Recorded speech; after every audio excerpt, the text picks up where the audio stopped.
Halo, selamat pagi semuanya. Kita mulai ya, tim panitia. Baik, selamat pagi semuanya, rekan-rekan wartawan yang sudah hadir di sini. Saya lihat sudah ramai nih, sudah ada Investor Daily, ada SWA Kompas, Kumparan, Bloomberg Business Indonesia. Terima kasih sekali sudah hadir di acara Capital Market Outlook untuk equity dan fixed income. Di sini juga sudah saya sendiri Nadia Siregar. Di sini sudah hadir Ibu Theodora Manik, Direktur Retail Treasury. Selamat pagi Bu. Sudah hadir juga Pak Hadi Yunianto yang nanti akan membawakan materi. Selamat pagi Mas Anto. Pagi Mbak Nat, pagi teman-teman media semua. Pagi, udah rame nih medianya. Kemudian ada Joser sudah datang atau belum? Oke, Joser nanti mungkin akan menyusul. Terima kasih rekan-rekan media untuk kita mulai. Oh ini Joser, hai Joser. Selamat pagi Jo. Pagi semuanya, pagi. Baik, seru ya. Jadi kita pagi ini kita akan dengarkan dari Mas Anto untuk fixed income outlook, kemudian kita akan dengerin dari Joser untuk capital market outlook, untuk equity outlook, dan sekarang kita akan dengarkan sambutan Mbak Bu Dora akan menyapa rekan-rekan wartawan sekalian. Silakan Bu. Thank you Nat. Bukan sambutan ya, menyapa ya, benar. Oke, teman-teman, selamat pagi rekan-rekan wartawan dan juga teman-teman dari Mandiri Sekuritas. Assalamualaikum warahmatullahi wabarakatuh. Memang terima kasih ya, kemarin juga saya baru diinfo juga bahwa banyak juga nih rekan-rekan wartawan ya yang akan hadir di sini, dan senang sekali saya Theodora Manik ini menyapa teman-teman semuanya secara virtual, tetapi saya rasa ini bermanfaat ya, dan semoga kita juga dalam kondisi sehat semuanya, amin. Nah, ini memang Mandiri Sekuritas menyelenggarakan jumpa pers seperti ini, kita rutin ya Nat ya, dan memang judulnya sekarang yang lagi happening itu adalah Capital Market Equity and Fixed Income Outlook 2022.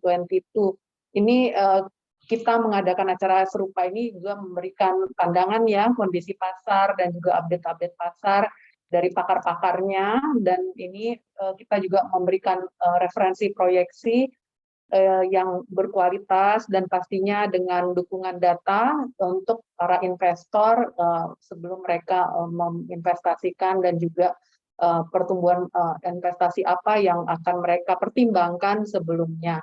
Nah, di acara ini akan diisi, ini saya menyapa dulu nih, Head of Fixed Income Research, ini Mas Anto, panjangnya Mas Hadi Yunianto. Mas Anto, thank you banget ya, udah sering ke acara-acara seperti ini. Dan juga ada Head of Equity Research Mandiri Sekuritas, ini ada Om Adrian Joser. Thank you banget Om Adrian Joser ya, biasanya kita bilangnya juga Om Jo. Keduanya orang-orang ini ya memang tidak asing lagi untuk rekan-rekan wartawan ya, karena sudah beberapa kali mengisi acara, dan mereka adalah yang berpengalaman untuk bidangnya, dan sudah untuk prestasinya di bidang research. Mandiri Sekuritas juga berpandangan lah ya positif untuk pertumbuhan pasar modal, di mana nanti Om Jo juga akan menyampaikan ya, sebelumnya Om Jo sudah info kepada kami bahwa proyeksi indeks harga saham gabungan Indonesia itu bisa mencapai 7.400 untuk tahun 2022. Ini didukung momentum pemulihan ekonomi berkelanjutan pasca pandemi, dan mudah-mudahan ini juga sign bagus buat pasar modal Indonesia, menunjukkan sustainability yang luar biasa meskipun ini pandemi sejak tahun 2020. Nah, saya berharap teman-teman wartawan ya ini bisa bermanfaat acaranya, terutama rekan-rekan wartawan, apalagi sebagai investor. Wah, ini keren banget. Di MOS lagi, ya ini lebih keren lagi. Ya, jadi tidak ada yang lebih tetap aja nih, tidak ada pokoknya yang lebih menarik daripada kita sama-sama mendengarkan, dan juga mungkin ada sesi diskusi ya untuk proyeksi market.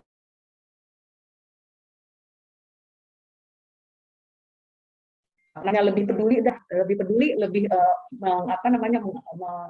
melihat bahwa perkembangannya seperti apa. Nanti kita coba dengarkan dari Mas Anto dan Om Yo.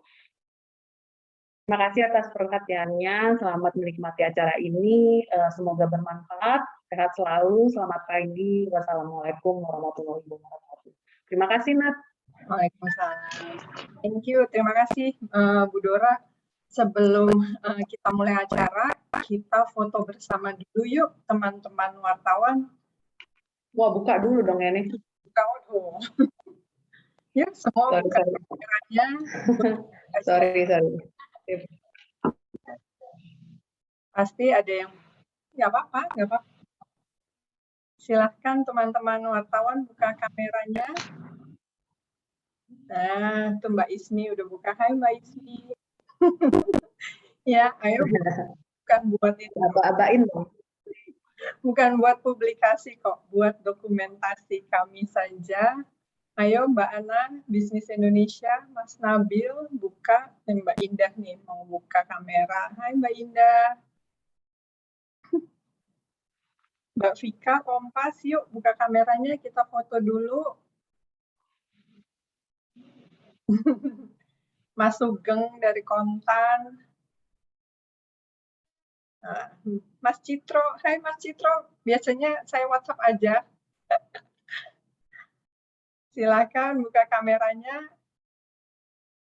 Oke, nggak ada Mbak Fatia. Mbak Fatia apa kabar Mbak? Ah, gitu dong. Cariin Pak Oki loh Mbak. Oke. Ya Mbak Eka, thank you. Siapa lagi yang buka kamera? Mas Aska, Bisnis Indonesia. Silakan Mbak Retno. Yuk. Mbak Ana, Bisnis Indonesia, silakan buka kameranya. Ini Mbak Eli ya, liputan 6. Baik, kalau gitu kita mulai aja ya, kita foto dulu. Oke, Revi siap-siap. Kita foto Tim 2 saya. kali ya. Oke, Revi foto. Ketiga. 1, 2, 3. Oke, terakhir. 1, 2, 3. Terima kasih. Terima kasih. Oke, baik, kita akan mulai presentasi yang pertama, pemaparan tentang fixed income outlook akan disampaikan oleh Mas Anto, Mas Hadi Yunianto, kita panggilnya Mas Anto. Sebelumnya saya akan bacakan sekilas visi Mas Anto dulu, pasti ini juga sebagian besar tidak asing lagi dengan Mas Anto. Mas Anto adalah Head of Fixed Income Research Division Mandiri Sekuritas dan sudah bergabung dengan Mandiri Sekuritas sejak 2006. Sebelumnya bekerja untuk Dana Reksa sebagai Debt Research Statistician. Kemudian pendidikannya S1 di bidang statistik IPB. Wah, dari kecil emang lihat angka terus ya Mas Anto ya. Dan S2-nya Master of Science in Finance Universitas Indonesia.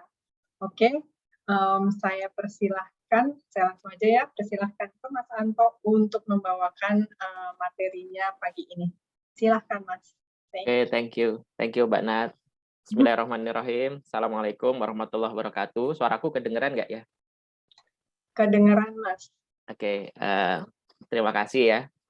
Bismillahirrahmanirrahim. Selamat pagi, salam sejahtera dan salam sehat buat kita semua. Aku mungkin izin share screen sebentar ya.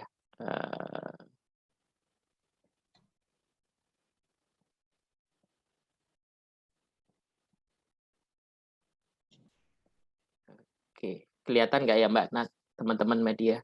Kelihatan Mas. Oke, mungkin singkat saja ya kalau kita bicara bond market outlook, saya sering ditanya sama teman-teman media itu bottom line-nya yield-nya mau kemana Pak? Apakah yield-nya minggu depan mau naik atau turun gitu ya? Mungkin di sesi kali ini saya akan coba jawab kira-kira ke depan arah yield kita itu seperti apa. Tapi sebelum kita bicara outlook, saya mungkin sharing sedikit review apa sih yang terjadi di pasar obligasi kita di tahun 2021 dan di awal tahun 2022.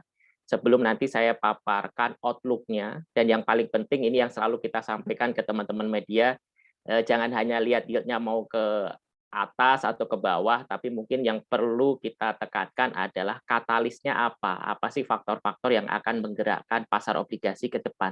Nah, mungkin di sesi ini saya akan coba sharing view dari Mandiri Sekuritas untuk melihat arah pergerakan yield obligasi di tahun 2022. Nah, mungkin teman-teman bisa lihat chart yang di sini ya, sebelah kanan ini adalah chart perkembangan dari sisi perubahan yield obligasi di negara-negara emerging market di tahun 2021, dan kita bandingkan dengan apa yang terjadi di awal tahun 2022. Dari chart ini ada beberapa hal yang menarik mau kita cermati. Yang pertama, teman-teman bisa lihat di sini ya, hampir semua negara emerging market mengalami kenaikan yield. Nah, artinya apa? Artinya bahwa kenaikan yield yang terjadi ini bukan karena spesifik apa yang terjadi di negara tersebut, tapi kita melihatnya lebih karena faktor globalnya yang membuat hampir semua negara emerging market mengalami kenaikan yield. Nah, faktor globalnya apa sih yang menyebabkan ada kenaikan yield? Yang pertama, kita tentu ingat di tahun 2020 akhir dan 2021 akhir dan 2022 ini ada normalisasi suku bunga yang dilakukan oleh bank sentral, terutama The Fed. The Fed sudah mulai tapering, next-nya mereka akan menaikkan suku bunga, next-nya mau akan quantitative tightening. Nah, ini yang menyebabkan kita bisa melihat terjadi kenaikan yield di hampir semua negara. Risiko kedua kenapa terjadi kenaikan negara yield di negara-negara emerging market ini adalah perlambatan ekonomi di China. Nah, kita tahu China ini menerapkan zero COVID policy, jadi setiap ada infeksi mereka solusinya selalu lockdown. Dan ini kita melihat ada dampak ke ekonomi. Yang kedua juga kita ingat China kemarin ada case dari sisi property sectors, kita lihat dari sisi pertumbuhan ekonominya juga ada perlambatan. Nah, yang ketiga tentu dari sisi Omicron varian. Kita tahu semuanya berdampak ke hampir seluruh dunia, sehingga kita lihat terjadi risk off yang menyebabkan bond yield di semua negara emerging market meningkat. Jadi kita melihat dari sisi risiko ini lebih ke risiko global dibandingkan dengan risiko spesifik ke negaranya. Itu yang pertama. Yang kedua yang menarik dari sisi chart ini adalah Bapak Ibu bisa lihat Indonesia itu posisinya relatif jauh lebih baik dibandingkan emerging market. Apa tandanya? Bapak Ibu bisa lihat Indonesia hanya mengalami kenaikan yield di tahun 2021 hanya 34 basis. Ini jauh lebih rendah dibandingkan dengan rata-rata emerging market lainnya di mana mereka mengalami kenaikan sampai 166 basis. Nah, di awal tahun 2022 ini polanya masih sama. Kita bisa melihat Indonesia termasuk negara yang memberikan kenaikan yield yang relatif lebih kecil dibandingkan dengan rata-rata emerging market lainnya. Ini artinya apa? Artinya kita melihat bahwa Indonesia saat ini dari sisi pasar obligasinya lebih resilient kita bandingkan dengan emerging market lainnya. Nah, ini yang mungkin selalu menjadi pertanyaan, seberapa kuat di posisi Indonesia ini dan kedepannya akan seperti apa, nanti kita coba bahas. Faktor ketiga yang menarik dari chart ini adalah Bapak Ibu bisa lihat, yang namanya investor itu tidak hanya melihat yield. Contoh paling gampang apa? Bapak Ibu bisa lihat, di tahun 2021, Rusia, Brazil ini mengalami kenaikan yield yang signifikan. Ya, kita ingat Rusia menaikkan suku bunga, Brazil harus menaikkan suku bunga sangat tinggi, ini menyebabkan yield-nya naik. Tapi di awal tahun 2022, teman-teman bisa lihat di sini, Rusia, Brazil masih mencatatkan kenaikan yield yang cukup tinggi. Jadi investor dalam berinvestasi di emerging market ini tidak hanya selalu melihat dari sisi yield yang sudah sangat tinggi, sehingga mereka melihat sangat menarik, tapi yang dilihat juga risikonya. Nah, ini yang kami perkirakan Indonesia memberikan risk return yang jauh lebih baik dibandingkan dengan emerging market. Ini chart yang saya mau sampaikan ke teman-teman bahwa saat ini pasar obligasi kita jauh lebih resilient dibandingkan dengan IM lainnya. Nah, chart kedua yang mau saya sampaikan ini juga mereiterate our view bahwa kekhawatiran mengenai kondisi taper tantrum 2013 sampai saat ini belum terjadi. Nah, teman-teman bisa lihat ya di awal tahun 2022 beberapa negara emerging market bahkan mencatatkan apresiasi currency. Nah, ini beda story-nya dengan 2013. Waktu The Fed mau melakukan tapering, gonjang-ganjing terjadi. Jadi kita lihat Indonesia masuk fragile 5, mata uangnya melemah 30%, bond yield-nya naik sampai ke 9%, saham juga turun. Tapi kalau kita lihat apa yang terjadi di tahun 2021-2022 ini, taper tantrum ini nggak kejadian. Nah, kenapa ini terjadi? Selalu kita sampaikan bahwa kali ini komunikasi The Fed jauh lebih bagus. Mereka sudah memberikan guidance kapan mereka melakukan tapering, kapan mereka menaikkan suku bunga, kapan mereka kuantitatif tightening, jadi market lebih siap. Yang kedua, selalu kita sampaikan juga, secara umum, kondisi makro dari emerging market ini relatif jauh lebih bagus dibandingkan 2013. Kita ingat 2013, hampir semua negara mengalami overheating ekonomi, inflasinya tinggi, current account defisitnya besar. Nah, sekarang polanya sudah jauh berbeda. Nah, ini menjelaskan fakta bahwa kekhawatiran taper tantrum ini belum terjadi. Nah, ini juga memberikan sentimen positif yang selalu kita sampaikan ke teman-teman media di tahun 2021 ataupun di awal 2022. Nah, pertanyaannya adalah apakah resiliensi ini masih akan berlanjut?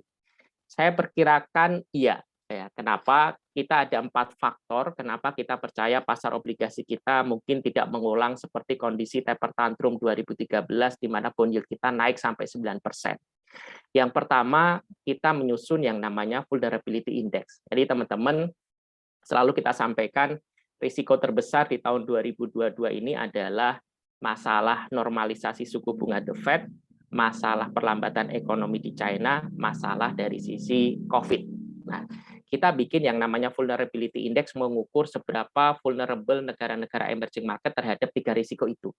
Selalu kita sampaikan bahwa kalau The Fed menaikkan suku bunga, The Fed melakukan quantitative tightening, negara-negara yang mengalami current account deficit besar, artinya suplai dolar yang masuk dengan keluar itu lebih banyak yang keluar, current account-nya defisit, itu pasti kena dampak luar biasa. Negara-negara yang punya utang besar, terutama external debt, utang luar negeri yang tinggi, itu juga akan mengalami risiko yang besar, vulnerability-nya tinggi. Negara-negara yang nggak punya cadangan devisa yang besar, itu juga mengalami risiko yang tinggi, karena biasanya kalau suku bunga Amerika naik, dolarnya menguat, mereka perlu intervensi. Nah, kita coba gabungkan beberapa faktor itu, kita lihat ini rankingnya. Jadi teman-teman bisa lihat, kalau warnanya hijau itu berarti semakin bagus, kalau warnanya merah berarti kurang bagus. Nah, kalau kita bicara masalah mengenai perlambatan ekonomi di China, maka kita ingin mengukur negara mana sih yang berdampak signifikan. Kita pakai patokan ekspor ke China percentage of GDP. Jadi negara yang ketergantungan ekspor ke China besar, ini pasti juga termasuk negara yang berisiko. Nah, kalau kita bicara dari sisi COVID, tentu kita juga bandingkan vaccination rate-nya. Nah, teman-teman bisa lihat di sini Indonesia posisinya di mana. Kalau kita bobotkan semua indikator tersebut menjadi satu indeks, Indonesia itu termasuk di ranking ke-10 yang terbaik dibandingkan dengan semua negara emerging market, kita kalkulasi sekitar 25 negara. Ini merupakan fondasi yang sangat bagus bahwa starting di 2022 kita memiliki vulnerability index yang relatif cukup robust dibandingkan dengan IM yang lainnya. Beberapa hal yang kita sangat outperform dibanding IM lainnya adalah kita memiliki utang gross public debt yang relatif kecil, kita peringkat ke-20, hijau itu semakin bagus. Kita punya inflasi yang sangat rendah, kita juga punya external debt percent of GDP termasuk yang paling rendah. Ekspor ke China, percentage of GDP juga kita relatif cukup rendah. Nah, ini kita negatifnya di mana? Vaccination rate-nya dan FX reserve percent of GDP. Tapi kita ngelihat perkembangan ke depannya harusnya lebih baik. Nah, ini mungkin saya kasih gambaran kenapa Indonesia cukup resilient di tengah gejolak global yang cukup tinggi. Ini yang menarik sebenarnya, saya mau share ke teman-teman. Dari sisi utang, kita tahu 2020 terjadi wabah COVID, Indonesia harus melakukan stimulus baik itu moneter dan fiskal, budget defisitnya naik, GDP kita kontraksi, secara umum utang kita meningkat. Tapi yang menarik kalau kita bicara external debt terhadap total debt itu turun. Jadi ini juga mengurangi risiko terhadap volatility di global karena kita tahu utang kita sekarang lebih banyak domestiknya. dibandingkan dengan utang luar negeri. Ini perkembangan yang menurut saya juga cukup positif dari sisi pasar obligasi. Nah, faktor kedua kenapa kita melihat pasar obligasi kita ini masih akan tetap resilient di tahun 2022 di tengah gejolak global yang masih cukup tinggi adalah dari sisi flows-nya. Teman-teman bisa lihat cat sebelah kiri, ini gambaran siapa yang jual dan beli di pasar obligasi. Teman-teman bisa lihat 2 tahun terakhir, 2020-2021, asing ini keluar terus. Tapi bond yield kita nggak mengalami kenaikan signifikan. Kenapa? Karena support domestiknya luar biasa. Nah, ini juga perkembangan yang sangat positif, di mana pasar obligasi kita saat ini tidak terlalu bergantung kepada asing. Kita bisa melihat support dari domestik, baik itu dari institutional perbankan, baik itu institutional non-banks, dan retail ini luar biasa. Dan yang menarik lagi perkembangannya adalah, kalau kita bicara 2020-2021, terjadi shifting yang lumayan. 2020-2021 kita sangat tergantung dari Bank Indonesia dan perbankan karena mereka beli sangat besar. Tapi di tahun 2020 ya kita bicara tadi, 2021 lebih beragam. Teman-teman bisa lihat institutional non-banks, retail ini naiknya luar biasa. Makanya tidak heran kemarin ORI 21 pemerintah bisa isu sampai 25 triliun, padahal kuponnya itu yang terendah 4,9%. Ini mengindikasikan bahwa memang demand obligasi baik itu dari retail, dari institusi banks dan non-banks ini memang masih sangat solid. Dan yang menarik di awal tahun ini kita juga melihat polanya masih sama. Kita melihat institutional non-banks masih net buy, retail juga net buy, asing sudah mulai net buy. Ini perkembangan yang positif. Nah, pertanyaannya adalah apakah support dari domestik masih berlanjut? Saya jawab iya. Teman-teman bisa lihat cat sebelah kanan. Ini yang menarik ya. Belum pernah perbankan mengalami ample liquidity yang luar biasa. Jadi kalau kita lihat cat sebelah kanan, ini adalah dana pihak ketiga yang sudah mungkin 7.700 triliun kalau kita update data terbaru. Kredit itu baru tumbuh, tapi masih di level 5.500 triliun. Gap antara DPK dan kredit ini luar biasa tingginya, sehingga loan to deposit ratio turun. Ini yang menyebabkan suku bunga deposito terus turun. Nah, teman-teman bisa lihat di sini, dengan suku bunga deposito turun, beberapa investor membutuhkan aset kelas yang memberikan yield yang cukup menarik. Nah, ini kalau kita lihat obligasi menjadi salah satu pilihan. Nah, apakah kemungkinan dari liquidity ini masih akan ample ke depan? Jawabannya iya. Kenapa? Karena kalau kita bicara dengan perbankan, kita cek ke Bank Indonesia, OJK, mereka masih memperkirakan pertumbuhan kredit di tahun 2022 ini masih di bawah 10%.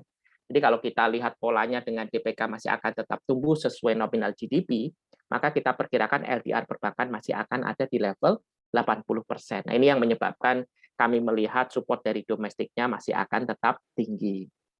Nah, ada kekhawatiran, oh ini kan BI mau naikin GWM gitu, apakah ini akan mengurangi demand dari perbankan untuk obligasi kita? Jawaban saya adalah kemungkinan itu relatif masih kecil. Kenapa? Bapak Ibu bisa lihat di sini ya, kenaikan GWM itu sebenarnya bukan hal yang baru, BI pernah melakukan di 2020, dan ini bukan sinyal untuk menaikkan suku bunga. Sebenarnya kalau kita lihat, waktu menaikkan GWM, BI baru menaikkan suku bunganya 4 bulan kemudian, tapi kenaikannya hanya sekali, setelah itu bahkan mereka bisa turun. Tapi waktu terjadi COVID kemarin, GWM-nya harus diturunkan, bunganya turun untuk stimulus ekonomi. Yang mau kita sampaikan adalah, dengan GWM naik 3 percentage point dari bulan Maret sampai dengan September, dari 3,5 ke 6,5%, ini kita hitung-hitung sebenarnya, berapa sih yang ditarik liquidity dari perbankan? Itu hanya 220 triliun. Nah, kalau kita lihat 220 triliun besar, tapi kalau kita lihat SKB 3, apa yang akan dilakukan BI dengan pemerintah di tahun 2022, itu ada 214 triliun yang akan dicetak uang lewat pembelian obligasi di pasar perdana. Jadi kita melihat kenaikan GWM ini lebih untuk meng-offset kuantitatif easing yang dilakukan oleh BI. Dan yang menarik, teman-teman lihat cat sebelah kanan, asetnya perbankan saat ini, kalau kita bicara penempatan perbankan di BI, kita lihat penempatan perbankan di surat utang negara, ini size-nya semakin meningkat. Saat ini kita hitung total asetnya perbankan di government bond sudah 16%, aset mereka ke placement-nya di BI sudah 11%, biasanya tinggal 8%-an. Ini mengindikasikan bahwa ample liquidity ini dengan kenaikan GWM sebenarnya perbankan bisa menutupi hanya dengan mengurangi penempatan di BI. Perlu diingat teman-teman, bahwa penempatan di BI ini memberikan return yang paling kecil buat perbankan. Jadi kalau kita bicara FASBI, fasilitas simpanan di Bank Indonesia, bunganya hanya 2,75%. Jadi menurut saya, GWM yang dinaikkan ini akan bisa dipenuhi oleh perbankan dengan cara mengurangi penempatan di BI dibandingkan dengan mengurangi penempatan mereka ke government bonds, karena dari sisi yield jelas obligasi memberikan yield yang jauh lebih tinggi dibandingkan dengan penempatan di Bank Indonesia. Jadi kita melihat dampak dari GWM ini tidak sampai mengurangi minat dari perbankan untuk berinvestasi di obligasi atau meningkatkan kredit mereka. Nah, salah satu fakta kalau kita lihat dari sisi pembelian obligasi, kebetulan kita bisa track datanya, teman-teman bisa lihat di sini, perbankan masih yang paling mendominasi dari penerbitan obligasi pemerintah lewat lelang. Jadi teman-teman bisa lihat kalau kita hitung-hitung 4 lelang terakhir di konvensional, perbankan beli hampir 50% dari total issuance. Dan yang menarik lagi, Dapen Asuransi ini juga mencatatkan pembelian yang jauh lebih tinggi dibandingkan periode sama tahun lalu. Di Sukuk juga sama, teman-teman bisa lihat yang warna biru ini adalah yang dilakukan pembelian oleh perbankan. Kita lihat juga mengalami kenaikan cukup signifikan. Nah, ini fakta yang kami sampaikan bahwa kenaikan GWM, ample liquidity di perbankan ini masih memberikan support buat pasar obligasi kita, karena kita bisa melihat demand dari perbankan masih cukup strong.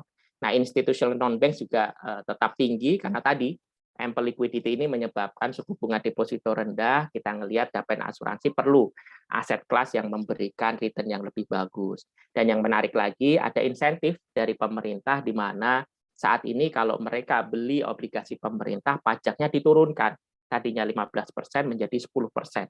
Nah, beberapa hal ini yang kami melihat support buat pasar obligasi kita masih akan tetap solid di tahun 2022. Nah, yang menarik asing, teman-teman bisa lihat yang warna agak biru muda ini, kita melihat ada kenaikan yang cukup signifikan. Jadi ini kita melihat demand baik itu dari onshore investors, offshore investors semakin membaik. Nah, konsekuensinya apa? Teman-teman bisa lihat, Bank Indonesia partisipasi di lelang semakin turun. Nah, ini juga perkembangan yang positif karena BI bisa menghemat amunisinya. Kalau nanti diperlukan, mereka bisa melakukan intervensi dengan size yang lebih besar. Jadi perkembangan-perkembangan awal tahun ini mengindikasikan bahwa pasar obligasi kita masih cukup resilient. Nah, mungkin saya sedikit cerita dari sisi asingnya. Ini juga yang menarik, mungkin yang kita bisa share ke teman-teman ya. Temuan kami bahwa krisis kali ini agak berbeda. Jadi kalau kita bicara flows asing, biasanya itu T plus 14 bulan sudah balik lagi gitu ya ke posisi pre-krisisnya. Tapi COVID kali ini sudah 2 tahun asing belum balik. Tapi positifnya adalah kalau kita lihat strukturnya, sekarang lebih banyak yang long-term investors. Dicirikan oleh apa? Dicirikan oleh kepemilikan foreign central banks yang naik, yang biasanya cuma 18% menjadi 26%. Ini juga perkembangan yang positif, di mana kita ngelihat ketergantungan asingnya semakin berkurang, porsi asing terhadap total outstanding tinggal 19%, dan di dalam struktur kepemilikan asing ini lebih banyak yang long-term investors. Nah, ini yang membuat kami cukup yakin bahwa selling pressure-nya akan semakin berkurang. Karena kalau kita lihat kepemilikannya lebih banyak yang long term, dan kita ngelihat porsi asingnya sudah semakin turun. Ini juga perkembangan yang positif. Nah, yang ketiga menurut saya kenapa kita cukup yakin pasar kita akan cukup resilient adalah dari sisi supply. Nah, teman-teman mungkin perlu diingat bahwa suplai surat utang negara kita itu sangat tergantung dari sisi fiskal. Jadi kalau budget defisitnya besar, pembiayaannya juga besar, nah itu issuance obligasinya akan besar. Nah, teman-teman bisa lihat, 2020 waktu budget defisit 6,1% of GDP, pemerintah harus issue 1.500 triliun, tapi trennya berkurang. 2021 dengan budget defisit hanya 4,6 dari target semula 5,7 menjadi hanya 1.300.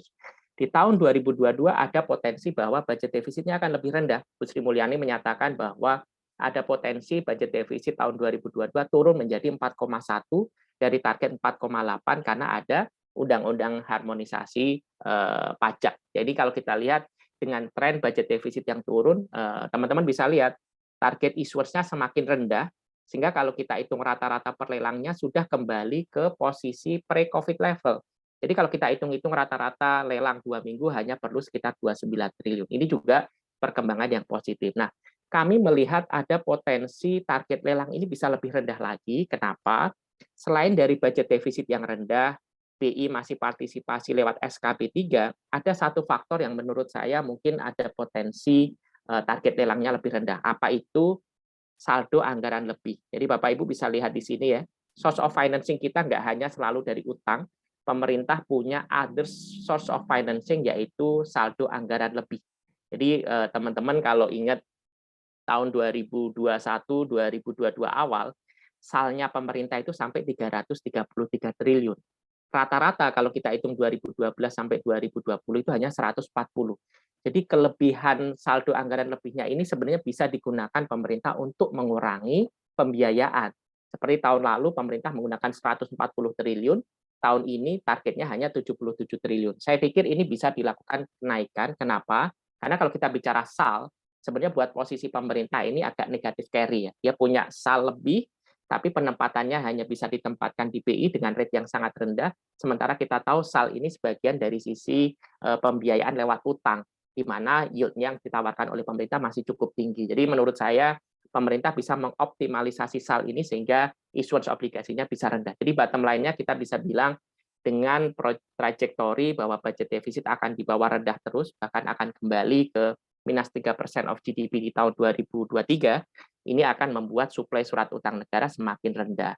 Dan kita tahu pemerintah masih punya SAL, ini punya flexibility untuk menggunakan pembiayaan non-utang untuk mengurangi target penerbitan surat utang negara ke depannya. Nah, mungkin saya langsung yang keempat terakhir, kenapa kita melihat secara bond market kita itu masih akan cukup resilient. Jawaban yang terakhir adalah dari sisi valuasi. Teman-teman mungkin bisa lihat cara gampangnya ngelihat valuasi Indonesia itu di mana gitu ya. Saya bandingkan nominal bond yield Indonesia dengan real yield-nya. Rata-rata bond yield-nya emerging market itu di level sekitar 6%. Sementara kalau kita bicara bond yield kita masih di level 6,4, kita berada di sebelah kanan. Real yield kita karena inflasi kita rendah, kita termasuk yang paling tinggi. Jadi teman-teman bisa lihat di sini kita ada di kuadran yang sangat positif, artinya Indonesia masih memberikan nominal yield yang tinggi, real yield yang tinggi. Nah, kalau kita bandingkan risiko current account, karena kalau kita bicara asing selalu risikonya currency, current account kita 2021 surplus sedikit. Nah, kita lihat Indonesia juga memberikan valuasi yang sangat menarik. Jadi secara valuasi kita lihat Indonesia masih atraktif dibandingkan IM lain, meskipun bond yield kita nggak banyak bergerak. Nah, kalau kita coba pakai valuasi, tapi ini agak teknis, ya, kita melihat dua yang paling penting. Ini adalah faktor-faktor penentu yield kita, US Treasury yield, BI rate, rupiah, dan CDS. CDS ini kaitannya dengan sovereign rating. Nah, kabar baiknya Fitch sama Moody's sudah mempertahankan rating kita di Baa2 dan BBB. Ini memberikan gambaran bahwa CDS juga kita tidak ada kenaikan yang cukup signifikan. Jadi kuncinya nanti BI rate dan US Treasury yield. Nah, kalau kita lihat dari sisi suku bunga acuan Bank Sentral atau BI rate, ini ada beberapa yang menarik ya, teman-teman bisa lihat di sini, Global Central Banks Update. Normalisasi suku bunga yang dilakukan negara-negara emerging market dan negara maju ini agak berbeda. Nah, teman-teman bisa lihat di sini, contohnya, kalau kita lihat Asia, tidak banyak yang menaikkan suku bunga. Kalau menaikkan suku bunga warnanya merah. Tapi kalau kita bicara Amerika, Amerika Latin, Eropa, mereka pressure untuk menaikkan suku bunganya tinggi. Kenapa? Karena inflasi mereka besar. Indonesia dan negara-negara Asia relatif inflasinya lebih rendah. Makanya teman-teman bisa lihat, kalau saya coba plotkan real benchmark rate, Indonesia itu termasuk negara yang masih memberikan real benchmark rate yang positif.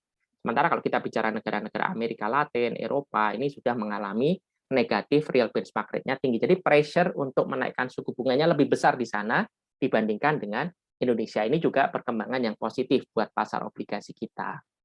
Nah, bagaimana dengan US Treasury yield outlook? Ya, kita tahu the Fed ada potensi akan menaikkan suku bunga di bulan Maret. Probability-nya mungkin sudah 90%. Bahkan ada yang bilang 50 basis, tapi trennya sekarang probability-nya turun. Kami melihat ini sudah dikomunikasikan dengan baik. Kenapa? Karena the Fed memberikan guidance bahwa the Fed itu akan melihat unemployment dan inflasi. Dan angkanya ini memang mengarahkan the Fed harus melakukan sesuatu karena inflasinya sudah lebih tinggi dari target, and unemployment-nya juga membaik. Jadi menurut saya ini sudah di price in oleh pasar. Nah, yang menarik kalau kita lihat historical, setiap Fed Fund Rate naik, apa pasar obligasi kita jelek? Jawabannya enggak. Jadi kalau kita bicara kenaikan Fed Fund Rate di 2015-2019, kita bisa lihat bond index kita itu return-nya masih cenderung positif. Kalau kita hitung selama periode tightening ini, bond market kita masih memberikan return 8,6% per tahunnya. Flows-nya juga sama. Mungkin banyak yang bilang kalau Fed Fund Rate naik, asingnya keluar dong. Ternyata faktanya tidak seperti itu. Teman-teman bisa lihat 2015-2018, meskipun Fed Fund Rate naik, foreign ownership-nya itu juga mengalami kenaikan. Nah, kenapa ini terjadi? Selalu saya sampaikan ke teman-teman, ke investor gitu ya, yang paling penting itu bukan Fed Fund Rate sebenarnya. Yang paling penting adalah US Treasury Yield dan Dollar Index. Kenapa? Karena kalau kita pakai kajian dari Mandiri Sekuritas, kita pakai big data analysis gitu, kita coba analisa 25 variabel makro yang penting menentukan foreign fund flows, hedging cost dan yield spread yang paling penting. Nah, kami melihat bahwa kali ini Fed Fund Rate naik tidak dibarengi dengan penguatan dolar indeks. Kami melihat kenaikan Fed Fund Rate kali ini tidak dibarengi dengan kenaikan US Treasury Yield yang signifikan. Kenapa? Jawabannya dua ya. Kalau kita lihat ekspektasi mengenai Fed Fund Rate naik sudah mulai agak turun karena kita lihat data-data makro Amerika kurang bagus, dan kita lihat dengan adanya geopolitical tension risk ini juga menyebabkan ekspektasi dari sisi pertumbuhan ekonomi dunia mungkin akan sedikit terkoreksi, sehingga kita melihat ekspektasi kenaikan Fed Fund Rate juga semakin berkurang. Nah, ini mungkin sangat dinamis, tapi kita lihat perkembangannya. Tapi yang menarik adalah ekspektasi inflasi dan utangnya Amerika ini terlalu tinggi.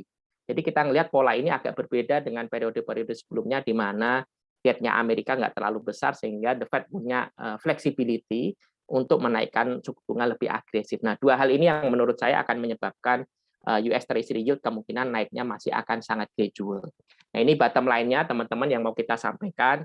Volatility masih akan tetap tinggi karena saat ini kita tidak tahu persis bagaimana guidance dari The Fed, bagaimana mereka akan melakukan quantitative tightening yang belum pernah dilakukan sebelum-sebelumnya. Tapi yang perlu kita ingat bahwa pasar obligasi kita saat ini kondisinya jauh lebih baik dibandingkan 2013, jauh lebih baik dibandingkan kondisi 2020, di mana saat ini kita mempunyai makro yang lebih baik, karena account kita sudah jauh lebih baik dibandingkan periode-periode sebelumnya.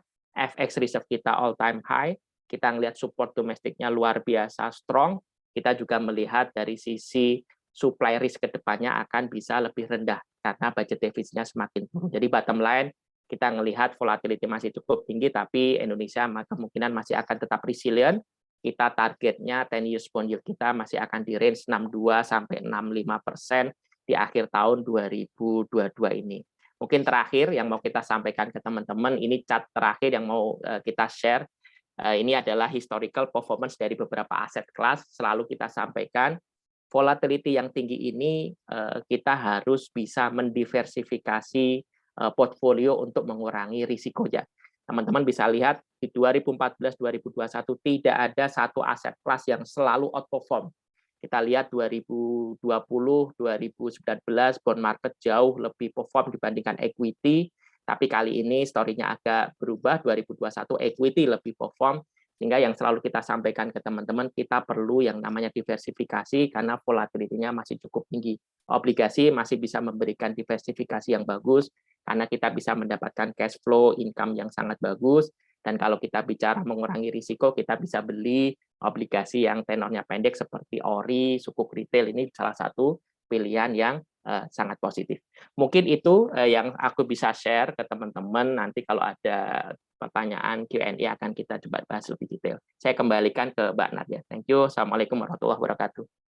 Thank you, Mas Anto, presentasinya optimis banget ya teman-teman semuanya. Tadi kalau dari presentasi Mas Anto, semua secara makro kita juga baik, kemudian faktor-faktor untuk pasar obligasi juga hampir positif semua nih. Kalau dari catatan saya tadi mungkin yang negatif hanya ada seperti vaksinasi rendah, tapi nanti juga akan membaik. Nanti kita akan tanya lagi ke Mas Anto tentang fixed income market. Kita sekarang akan ke presentasi yang selanjutnya tentang equity outlook 2022. Kita panggilkan Bapak Adrian Joser. Sebelumnya saya bacakan. Halo. Ya. Sebelumnya saya bacakan dulu CV-nya sebentar. Joser kelihatan lelah, apakah bekerja keras selama ini? Enggak kok, lagi nunggu presentasi, menyimak Mas Anto tadi. Oke. Sip, thank you. Joser, Adrian Joser, kita panggilnya Jo ya. Minta tolong Jo, tolongnya kita mau capital market outlook gitu. Adrian Joser adalah Head of Equity and Equity Research and Strategy Division Mandiri Sekuritas. Sudah bersama Mandiri Sekuritas sejak 2016. Sebelumnya sudah berkarir di perusahaan-perusahaan efek lain. Kemudian pendidikannya adalah sarjana Business and Commerce in Banking, Finance and Marketing dari Monash University. Oke, saya yakin 90% teman-teman wartawan yang hadir di sini sudah kenal dengan Joser.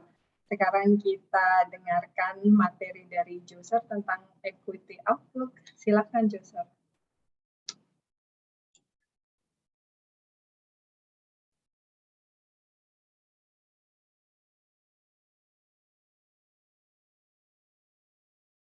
Udah kelihatan ya Mbak Nadia ya? Screen-nya? Udah ya? Oke. Ya, terima kasih. Selamat pagi menjelang siang teman-teman, rekan-rekan di wartawan. Mungkin saya akan tadi meneruskan dari Mas Santo ya, tadi sudah banyak sekali ya penjelasan yang sangat baik ya mengenai dari sisi bond market dan juga dari sisi concern mengenai Fed increase untuk suku bunga seperti apa dan sebagainya. Jadi mungkin saya langsung sambut aja mengenai equity marketnya ya. Jadi tidak ada perubahan, indeks target kami masih sama ya di 7.400 untuk akhir tahun 2022, dan di mana kami memprediksikan sebenarnya earnings growth di tahun ini itu tumbuh sekitar 15% ya, dan di tahun depan itu tumbuh sekitar 14% untuk forecast kami yang bottom up hanya di coverage Mandiri Sekuritas ya. Jadi dari 2022 ini kalau kita lihat mengenai 15% earnings growth yang kami prediksi ini sekitar 2/3-nya ya kurang lebih ya itu datang dari perbankan ya, dan banyak juga di-drive oleh domestic consumption ya. Jadi bisa dibilang bahwa kita expect tahun ini itu recovery domestik ya. Jadi kalau tahun lalu kan lebih di-drive oleh export marketnya yang recovering dulu ya, karena negara-negara di luar itu jauh lebih duluan recovery-nya. Tapi kalau kita lihat saat ini kita expect sebenarnya domestik ekonominya mulai akan terjadi recovery di tahun ini. Nah, lalu kalau kita lihat dari sisi earnings revision sendiri trennya sudah positif ya. Jadi mungkin kalau kita lihat konsensus forecast itu menjadi kunci ya, bahwa memang indeks itu biasanya naik turunnya juga di-drive oleh ekspektasi earnings ya. Dan kalau kita lihat ekspektasi earnings ini sudah mulai terjadi perbaikan ya di sepanjang di semester 2 2021 sejak bulan Agustus gitu ya. Jadi kalau kita lihat sebelum bulan Agustus itu memang konsensus earnings revision-nya up and down gitu ya, dan cenderungnya lebih ke arah flattening to declining ya. Tapi kalau kita lihat dari bulan Agustus hingga bulan Desember itu trennya naik ke atas terus revisinya, sehingga memang kalau itu memang melihat bahwa memang mencerminkan optimisme yang mulai terbangun gitu ya dari sisi ekspektasi untuk earnings growth-nya ke depannya. Dan yang tadi kita sampaikan bahwa untuk di tahun ini forecast kami yang di 15% untuk coverage yang hanya kami cover itu kurang lebih di 3% below konsensus forecast ya. Jadi sebenarnya kalau kita lihat angka kita sebenarnya masih reasonable pada saat kita mau lakukan indeks target di 7.400 ya.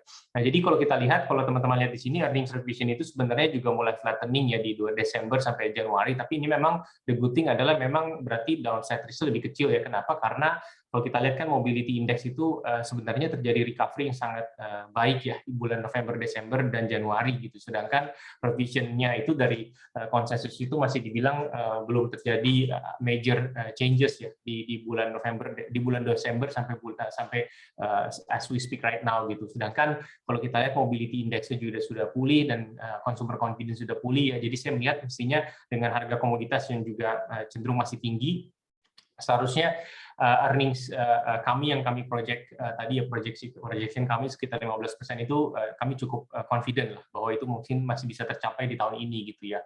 Nah, memang kalau dilihat 15% ini memang decelerating gitu ya dari tahun 2021, tapi kita mesti melihat adalah mengapa investor asing juga masuk ke Indonesia gitu ya, meskipun ada gonjang-ganjing mengenai suku bunga akan naik dan sebagainya di global. Nah, teman-teman mesti ingat bahwa di Indonesia ini EPS growth-nya itu proyeksinya untuk tahun ini itu relatif dibandingkan negara lain ya, dan juga terutama negara developed market, kita ini berada di posisi yang atas gitu ya dan dibandingkan dengan tahun lalu posisi kita agak-agak di tengah dan cenderung ke bawah gitu. Sehingga kalau kita lihat di sini sebenarnya bahwa wajar jika terjadi inflows ya dari sisi capital itu ke Indonesia ya, karena memang EPS growth-nya cukup, yang ditawarkan itu cukup baik ya untuk tahun 2022. Dan kalau kita lihat tadi juga dari sisi downside risk kami rasa juga masih cukup bisa dibilang mungkin dengan harga komoditas di level segini sepertinya sih harusnya downside risk-nya nggak sebesar itu ya kalau kita lihat itu. Nah, lalu kalau kita lihat secara valuasi, selain dari sisi earnings growth juga menarik di tahun ini, valuasi juga sebenarnya bisa dibilang masih menarik ya. Jadi satu hal bahwa secara valuasi price to earnings ratio kita melihat memang masih cukup menarik dibandingkan juga dengan tingkat level risk free rate yang ada saat ini. Kita juga melihat memang valuasi di saham ini cukup menarik ya. Dan re-rating itu masih belum terlalu cepat ya, meskipun terjadi EPS upside revision yang cukup signifikan gitu ya di 3-6 bulan terakhir gitu. Jadi memang kalau kita lihat harusnya secara valuasi masih reasonable, secara earnings juga masih reasonable, makanya kita masih optimis ya bahwa indeksnya bisa ke 7.400. Dan kalau kita bandingkan dengan valuasi tersebut, price to earning ratio tersebut dibandingkan dengan ekspektasi pertumbuhan laba bersih di tahun ini, sebenarnya PEG rasionya Indonesia ini masih di bawah 1 kali juga ya. Jadi memang perlu diingat di sini bahwa ini yang menyebabkan, makanya kita melihat ini sebenarnya masih reasonable ya, angka-angka valuasinya dibandingkan dengan relatif terhadap growth expectation ini dibandingkan negara-negara lain itu di atas 1 kali, Indonesia ini masih di bawah 1 kali lah, pretty much gitu. So kalau kita lihat, makanya kita juga nggak terlalu khawatir sama dengan Mas Santo sampaikan yang memang terjadi pembalikan arus moneter gitu ya di global gitu ya, monetary policy sorry. Nah tapi kalau dari sisi selain dari sisi bonds yang tadi juga disampaikan bahwa kepemilikan asingnya masih rendah, di saham juga sama ya, kepemilikan asing itu memang sudah mulai naik ya dari bulan Juli Agustus, tapi kalau kita lihat posisinya itu masih di bawah posisi sebelum pandemi ya, dan even posisi di 2019 itu masih cukup lebih tinggi gitu. Jadi kalau kita lihat di sini kasus yang ini agak berbeda gitu ya dengan apa yang terjadi di tahun 2013 pada saat taper tantrum gitu ya. Dan yang ketiga juga kalau kita lihat tadi selain dari sisi satu growth-nya dibanding negara lain lebih baik, valuasi juga masih relatif murah dibandingkan negara lain dan juga dibandingkan dengan risk free rate-nya. Dan yang ketiga juga memang real interest rate kita juga sangat tinggi gitu ya. Jadi kalau kita lihat real interest rate kita itu gap-nya terhadap Amerika itu masih tinggi sekali, dan juga likuiditas domestik itu masih tinggi sekali ya di perbankan ya. Sehingga memang kalau kita summarize di sini bahwa kita tidak sebenarnya selama economic recovery-nya akan berlanjut kita tidak terlalu concern ya. Makanya kita masih tetap optimis memasang indeks target tadi 7.400. Nah, dari sisi dividend yield juga sama ya. Kalau teman-teman lihat di sini, dividend yield yang ada di Indonesia ini bisa dibilang di coverage Mandiri Sekuritas ini saat ini berada di level 2,8% ya. Jadi kalau kita lihat earnings yield 5,9% ditambah dividend yield 2,8%, maka berinvestasi di saham di coverage kami itu kurang lebih memberikan return forward-nya itu sekitar 8,7% ya. Kalau kita ambil dari sisi earnings yield dan juga kita ambil dari sisi dividend yield ya. Maka kalau saya lihat di sini ya seharusnya masih menarik ya. Ini masih menarik dibandingkan dengan historical level-nya ya. Ini masih cukup menarik ya. Tadi kan juga Mas Santo sebutkan di bond yield itu sekitar 6,5% kalau nggak salah ya. Jadi sebenarnya earnings tambah dividend yield 8,7% kita masih melihat sebenarnya cukup menarik ya. Jadi makanya balik lagi tesisnya adalah memang di tahun ini seharusnya recovery dari sisi konsumsi domestik ini mestinya cukup strong ya. Jadi kalau teman-teman lihat di sini meskipun ada kasus wabah Omikron dan sebagainya, cuman kasus fatality rate-nya cukup tercontain ya, sangat tercontain even ya kalau kita lihat dibandingkan dengan kasus deltanya. Jadi kenaikan dari sisi fatalitas itu tidak semengerikan pada saat kasus delta ya, mungkin karena memang satu tingkat imunitas kita jauh lebih tinggi ya karena vaksinasi dan sebagainya, dan yang kedua juga memang mungkin varian untuk Omikron ini memang lebih less lethal dibandingkan dengan Delta gitu ya. Jadi kalau kita lihat di sini dampaknya ke mobility juga, ini saya ambil data dari Google ya, mobility dampaknya juga penurunannya tidak sedrastis itu ya. Jadi kalau kita lihat data ini sampai 18 Februari ya, kita ambil 7 months trailing ya. Jadi 7 days average-nya. Jadi kalau kita lihat di sini memang penurunannya tidak dalam ya. Jadi kalau kita lihat di sini penurunannya tidak dalam, di mana agak berbeda dengan pada saat kasus Delta pada saat itu ya. Makanya kalau saya lihat memang ya kita tadi balik lagi 14-15% earnings growth itu kita masih cukup confident ya untuk itu bisa tercapai, meskipun ya mungkin ada sedikit disruption di bulan Februari ini ya karena Omikron ya. Cuman saya rasa nggak akan se-ekstrem itu ya dari sisi disrupsi tersebut. Jadi makanya mungkin satu slide terakhir ya mungkin sebelum kita bertanya jawab ya. Tapi makanya tadi kita cenderung bahwa melihat kalau memang consumption ini akan terus berlanjut ya, memang kunci satu-satunya adalah untuk bisa sustainable supaya indeksnya bisa terus positive trend adalah memang kita mesti melihat apakah ada structural improvement dari sisi capex cycle domestically ya. Dan kalau kita melihat sih data-datanya menunjukkan bisa jadi suportif ke arah situ ya. Jadi dari sisi likuiditas perbankan yang tadi kita sampaikan juga sangat ample ya dibandingkan posisi 2013. Jadi mendukung jika terjadi adanya capex cycle karena credit cycle-nya sebenarnya level dari sisi likuiditasnya sangat mendukung. Dan yang kedua, dari sisi data-data impor juga sudah terlihat ada recovery ya dari sisi consumption goods impor, dari sisi raw material goods impor, dan capital goods impor pun sudah mulai mengikut gitu ya, datanya mulai naik. Dan kita lihat dari sisi confidence dari businessman di Indonesia juga tadinya sempat jauh di bawah rata-ratanya, tapi sejak tahun 2021 ini, terutama sejak second quarter ya, memang range dari sisi business confidence itu sudah balik ke level normalnya ya. Jadi kalau kita lihat businessman, societies, consumer sudah beradaptasi gitu. Jadi kita lihat sih memang kuncinya tinggal bagaimana kelanjutan dari sisi konsumsi recovery ini sehingga bisa terjadi, harusnya moga-moga harapannya ya capex-nya bisa mulai ada improvement di second half ini gitu ya. Dan kita lihat memang dari sisi kapasitas yang terpakai juga mungkin sudah di kuartal 2 tahun lalu sudah balik ke level 2019 ya. Makanya kalau kita lihat di sini ya kita masih optimistis ya, balik lagi bahwa target indeks tahun ini 7.400 untuk yang kita sampaikan tadi sebelumnya, kita masih melihat belum terjadi keharusan untuk kita merubah indeks target tersebut ya, karena dari sisi EPS growth saya rasanya masih bisa inline, dan dari sisi valuasi masih bisa reasonable, dan dari sisi tadi juga disampaikan sama Mas Anto ya, dari sisi suku obligasi ya, bond yield itu juga mestinya masih bisa mendukungnya untuk supaya saham itu saya rasa masih bisa achieve our target di 7.400. Mungkin kurang lebih seperti itu update-nya ya secara singkat. Nanti kalau ada pertanyaan mungkin kita bisa langsung ngobrol di Q&A. Terima kasih. Oke, thank you Joseph. Presentasinya singkat tapi padat ya. Oke,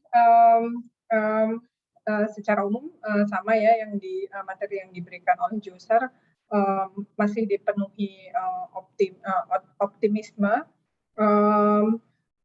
Banyak hal yang Indonesia lebih baik daripada negara-negara emerging markets lainnya. Kemudian secara pemulihan makroekonomi selama itu berjalan dengan baik, kita tetap optimis bahwa di akhir tahun 2022 IHSG akan berada pada angka 7.400. Oke, kasus Omicron yang sekarang dengan fatality yang rendah dan cukup dan terkontrol, tidak seperti kasus Delta sebelumnya, dan penurunan mobilitas yang tidak jauh juga pengaruhnya tidak terlalu besar. Nah, aku sudah melihat Mbak Fatia. Baik, silakan rekan-rekan wartawan, kita akan tanya jawab. Mbak Fatia, ini yang saya kelihatan Mbak Fatia, silakan sebutkan nama dan medianya. Nanti rekan-rekan yang lain silakan kalau mau bertanya menyusul atau melalui chat juga boleh. Silakan Mbak. Ya, selamat pagi. Menarik tadi Pak Om Jo 7.400 IHSG-nya sampai akhir tahun. Nah, kalau kita lihat sekarang ini kan udah mulai nyundul-nyundul ke 6.900, mungkin nggak sih di kuartal 1 ini kita sampai ke 7.000? Dan seberapa resiliennya sih GCI ini di tengah banyaknya inflow ini? Mungkin nggak kalau nanti tapering rate-nya naik akan terjadi outflow dulu gitu misalnya sebelum sampai akhirnya di 7.400 tadi target di akhir tahun. Apa risiko yang mesti disiapin? Terus tadi dengan domestik yang akan recover, apakah saham-saham related ke ini menarik? Apa consumer kayak tahun lalu kan mungkin UNPR agak lag juga. Nah, apakah ini udah mulai menarik lagi nih saham-saham consumer? Terus apa aja sih Mas yang menarik saham-sahamnya tahun ini. Sama kalau banking juga tadi kan paling tinggi. Terus dengan adanya kenaikan BI rate mungkin terjadi inflasi dilakukan BI akhir tahun, kenaikannya apakah masih bisa support ke target earnings yang 15% growth tadi? Terima kasih. Oke. Joser mau jawab dulu. Ya. Sama resiko ya. Resiko. Silakan. Oke, ya terima kasih Mbak Fatia untuk pertanyaannya ya. Jadi yang pertama mungkin mengenai resiko-resikonya ya untuk mencapai 7.400 atau mungkin volatility-nya ya. Sebenarnya ya kalau kita lihat memang kan dari sisi globalnya sudah lebih volatile ya untuk sampai year to date di tahun ini gitu. Jadi kalau kita lihat mungkin tidak menutup kemungkinan bahwa volatility ini mungkin masih bisa aja berlanjut gitu ya. Karena kan memang kalau kita lihat sampai marketnya settle kurang lebih nggak hanya interest rate-nya naik berapa di Amerika, tapi juga mengenai mungkin quantitative tightening di sana ya. Jadi pandangan The Fed untuk supaya balance sheet reduction ini akan skemanya seperti apa dan secepat apa dan sebagainya itu kan memang masih menjadi tanda tanya, masih ada terjadi perdebatan kubu ya antara kubu A dan kubu B misalkan gitu. Jadi itu menurut kita ya masih ada gonjangan yang di situ ya. Tapi di sisi lain bahwa yang tadi saya sampaikan di sisi Indonesia, satu memang recovery cycle di Indonesia kan sebenarnya masih sangat early ya. Jadi bahwa untuk keharusan untuk menaikkan suku bunga juga mungkin nanti Mas Anto bisa tambahkan ya. Saya rasa mungkin juga nggak perlu 1:1 dibandingkan apa yang harus dilakukan oleh The Fed ya. Dan kalau kita lihat tekanan inflasi di Indonesia juga ya memang ada tekanan inflasi ya, tapi memang kan sebenarnya karena recovery-nya baru early ya, memang perusahaan-perusahaan juga belum pass on secara full ya dari sisi tingkat kenaikan dari sisi input cost tersebut gitu. Jadi memang kalau kita lihat perbankan pun sama gitu ya. Jadi kalau kita lihat perbankan juga pun masih suportif ya terhadap supaya bagaimana loan growth-nya ini bisa ada perbaikan lebih baik ya dibandingkan tahun lalu, instead of mungkin lebih worry mengenai kenaikan suku bunga dan sebagainya ya, karena likuiditas memang masih sangat ample gitu saya lihat ya. Jadi memang pasti sumber volatilitas itu pasti ada ya, kayak tadi mungkin resiko kalau tiba-tiba The Fed menaikkan lebih agresif misalkan tightening-nya ya, meskipun ada kubu yang berasa bahwa apakah bisa dengan tingkat hutangnya sebesar itu, dan kalau terlalu agresif jika tiba-tiba supply side inflation yang mulai ada fixing-nya gitu ya, mulai ada perbaikannya, apakah nanti terlalu cepat atau enggak gitu tightening-nya gitu ya. Jadi masih banyak perdebatan di situ gitu ya. Dan juga ada resiko geopolitical risk dan sebagainya gitu ya. Tapi saya rasa sih mungkin selama harga komoditas penurunannya tidak tajam gitu ya, masih bisa persisten gitu ya saya rasa, dan juga recovery dari sisi domestic economy ini masih sangat konsisten gitu ya mengenai pandemic handling-nya dan transisi ke endemiknya. Saya rasa sih resiko-resiko tersebut masih bisa terjaga ya saya rasa gitu. Nah lalu tadi pertanyaannya mengenai sektor yang kami suka ya. Ini salah satu sektor yang kami suka adalah salah satunya adalah yang berhubungan dengan domestic economic recovery juga ya, yang kita ambil proksinya salah satu dari situ adalah perbankan dan juga consumer discretionary ya. Jadi kalau kita lihat dua itu kami suka di secara house view kami, dan juga mungkin kita juga mesti pahami memang perusahaan-perusahaan di sektor energi atau komoditas itu juga mungkin masih bisa benefit ya untuk secara near term-nya ya, karena memang terjadi persistensi yang cukup tinggi untuk commodity price ini gitu. Dan memang kalau kita lihat beberapa perusahaan-perusahaan komoditas di Indonesia juga melakukan roadmap untuk bisa ke net zero dan sebagainya gitu. Jadi saya rasa mungkin mendapatkan suatu impact yang positif juga dari investor gitu. Jadi tiga sektor itu kami suka juga. Tadi pertanyaan satu lagi mengenai Unilever yang saya ingat pertanyaan nomor 2 ya. Nah mengenai Unilever sebenarnya itu kan masuk ke ranah consumer staples ya. Memang secara valuasi sudah sangat reasonably atraktif ya. Cuman saya rasa kalau dari sisi pandangan kami sih memang harus menunggu mungkin turnaround dari sisi bisnisnya akan secepat apa ya. Jadi kan memang kalau kita lihat yang investor tunggu-tunggu adalah memang kan mereka ini kan problemnya mungkin ya satu, daya beli kan memang cukup terdampak ya pada saat pandemi. Lalu yang kedua juga kalau kita lihat kompetisi di beberapa lini bisnis mereka juga cukup masih strong gitu ya. Nah jadi memang perusahaan Unilever ini memang akan benar-benar gitu ya, dari sisi 2022 banyak strategi-strategi yang mereka canangkan gitu ya. Jadi investor saya rasa memang menunggu-nunggu strategi ini mulai terjadi dampak positif nggak dari sisi mungkin bisnisnya akan bisa memberikan suatu sinyal turnaround atau tidak ya. Jadi saya rasa investor menunggu sinyal tersebut ya. Memang valuasinya sudah oke, investor tinggal menunggu sinyal tersebut. Kalau rekomendasi kami secara resmi sebenarnya masih neutral. Sama juga kami juga menunggu sinyal tersebut datang gitu ya. Jadi kalau mulai terjadi sinyal-sinyal turnaround baru mungkin kita akan lebih optimistik ke situ ya. Terima kasih. Maaf, jadi tadi yang resiliennya seberapa resilient ya IHSG? Karena tadi saya bandingin Mas Anto kan ada bilang bonds kita masih akan resilient, pengen tahu aja kalau dari equity. Resilient maksudnya dari sisi ya kenaikan GCI ini masih akan berlanjut nggak? Maksudnya masih akan seberapa kuat gitu? Ya saya kalau kita sih lihat mestinya kalau dari sisi valuasi kan masih reasonable ya. Jadi kalau misalkan kita lihat kemarin kan tutupan indeks tahun lalu saya lupa jadi di berapa di 6.600 kalau nggak salah ya. Nah kalau kita lihat 6.600 kalau kita lihat kan tadi earnings growth yang kita expect aja kan sebenarnya di berapa tuh tadi 15% ya. Jadi sebenarnya kalau dari sisi valuasinya nggak kemana-mana misalkan ya.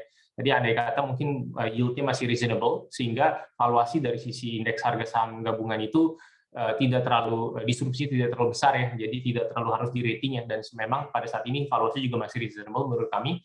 Jadi sebenarnya minimal ya di 14%, 15% itu kalau valuasi nggak kemana-mana sebenarnya bisa ya. Jadi year on year growth-nya dari indeksnya ya. Tapi volatility itu pasti terjadi ya Mbak Fatia ya. Karena kan kita bisa aja nanti gonjang-ganjing di geopolitical risk lah, terus nanti orang pricing in fact-nya makin agresif dari sisi balance sheet reduction-nya gitu ya. Cuman balik lagi selama likuiditas kita di domestik itu masih terjaga, trade balance masih oke, commodity price masih cukup oke gitu ya, dan earnings growth masih bisa di deliver 15%, saya rasa sih harusnya masih bisa dibilang cukup resilient ya untuk Indonesia ini ya. Mungkin saya rasa seperti itu gitu. Oke. Ya. Thank you Mbak Fatia, cukup jelas ya tadi. Jadi masih tetap optimis 7.400 di akhir tahun apabila tidak terjadi mungkin volatilitas yang di luar dugaan gitu ya. Jadi kalau dari sekarang kita melihatnya dengan faktor-faktor pendukungnya angka 7.400 itu masih akan tercapai. Terus tadi juga ada ini mungkin yang sering ditanyakan oleh rekan-rekan media, sektor-sektor yang kami sukai adalah perbankan, consumer discretionary, energi dan komoditas untuk saat ini itu juga bisa dicatat. Terus tentang BI rate, mungkin Mas Anto mau menambahkan jawaban untuk Mbak Fatia, silakan Mas. Boleh Mbak Nat. Mungkin saya coba sharing dari sisi outlook BI rate seperti apa. Nah, mungkin kita harus pakai kacamatanya Bank Indonesia ya. Jadi kalau kita lihat statement yang disampaikan Gubernur BI, mereka melihat bahwa faktor domestik yang akan lebih menentukan arah suku bunga BI rate. Jadi yang paling penting buat teman-teman perhatikan tentu dari sisi inflasi ke depannya akan seperti apa, apakah makin lebih tinggi dari targetnya BI, dan yang kedua kalau kita bicara nilai uang ya rupiahnya trennya seperti apa. Kalau kita percaya bahwa inflasinya memang masih akan naik tapi di range-nya BI yang 2-4%, maka tekanan kenaikan suku bunga dalam waktu dekat masih belum akan terjadi. Yang kedua, kalau kita percaya bahwa external risk factors kita improve karena kita mengalami current account surplus di 2021 kemarin, kita ngelihat cadangan devisa bagus, dan yang menarik menurut saya BI kali ini punya banyak tools untuk melihat volatility currency-nya bisa lebih baik. Ya kita ingat BI sudah menerapkan domestic di NDF, BI juga punya local currency settlement, ini tentu juga perkembangan yang positif. Jadi bottom line-nya kita ngelihat memang BI belum akan buru-buru menaikkan suku bunga sama dengan kenaikan Fed Fund Rate. Tapi kalau ditanya apakah ada potensi naik, menurut saya ada. Jadi Bank Mandiri view-nya ada kenaikan suku bunga, tapi mungkin lebih di second half dengan kita melihat seandainya ada kenaikan dari sisi inflasinya karena beberapa faktor ya kita ngelihat tadi Jozer sampaikan recovery ekonomi terjadi ya tentu dari sisi demand-nya akan ada kenaikan, Terus kita juga ngelihat ada policy pemerintah untuk kenaikan VAT dan lain-lainnya, juga akan ada potensi menaikkan sedikit inflasi. Dan tentu yang ditunggu-tunggu ya administered price, bagaimana pemerintah, apakah ada adjustment dari kenaikan harga BBM subsidi atau gas. Nah ini juga akan mempengaruhi inflasi. Jadi kuncinya kita lihat inflasi, currency untuk melihat BI rate, bottom line-nya kita ngelihat memang ada potensi naik tapi lebih di second half, dan kenaikannya tidak setinggi seperti kenaikan ekspektasi dari Fed Fund Rate. Mungkin itu sedikit tambahan. Terima kasih. Baik, thank you Mas Anto. Kita ke pertanyaan berikutnya. Silakan teman-teman wartawan.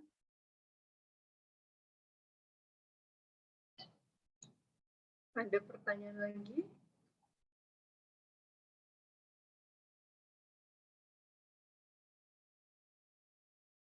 Silakan, mumpung loh nih.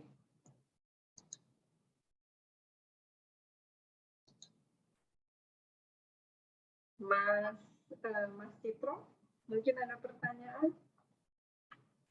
Mbak Ismi dari Nikkei, silakan Mbak.